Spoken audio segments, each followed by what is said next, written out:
Drama serial दो किनारे की आने वाली एपिसोड में आप देखने जा रहे हैं कि वलीद कायनात से कहता है कि मैंने फैसला कर लिया है, मैं दुर्र शहवार से फिर से शादी करने के लिए तैयार हूँ।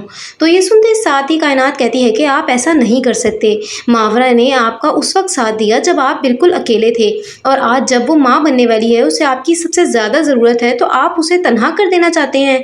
कुछ तो ख्याल करें, आपकी औलाद आने वाली है इस दुनिया में और आप दुर्र शहवार से शादी के बारे में सोच रहे हैं। तो ये सुनते साथ ही वलीद कहता है कि बस कर दो कायनात, मैंने हमेशा सब कुछ तुम लोगों की मर्जी से किया है, अब मैं वही करूंगा जिसमें मेरी खुशी है। मैं मावरा के साथ खुश नहीं हूँ, मैं आज भी दुर्र शहवार से मोहब्बत करता हूँ, और रही बात मावरा की, तो मैं मावरा को अकेला नहीं छोड़ रहा। वो मेरी बीवी है और हमेशा रहेगी। हमारी औलाद को भी मैं इस दुनिया की हर खुशी दूंगा, मगर इस सब में दुर्र शहवार मेरे साथ होगी। तो ये सुनते साथ ही कायनात कहती है कि दुर्र शहवार एक बार फिर आपको अपनी बातों के जाल में फंसाने में कामयाब हो गई है। आपको याद है ना उसने क्या कुछ किया है हमारे साथ, दुआ की कातिला है वो, और आप उसे एक बार फिर अपनी ज़िंदगी में शामिल करना चाहते हैं।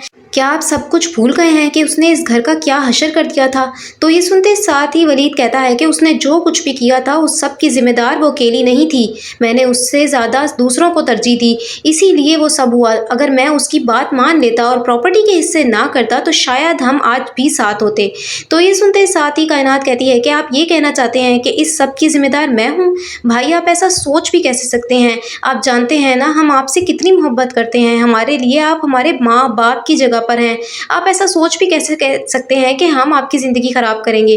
तो ये सुनते साथ ही वलीद कहता है कि मैं ये नहीं कह रहा, मैं बस ये कह रहा हूँ कि अगर मैंने दुर्र शहवार की बात मान ली होती, उसे तरजीह दी होती सब पर, तो ये सब ना हुआ होता। मगर जो होना था वो हो गया है, उसे हम बदल नहीं सकते, मगर आने वाले कल को हम खुशहाल बना सकते हैं, और मेरी खुशी दुर्र शहवार के साथ है।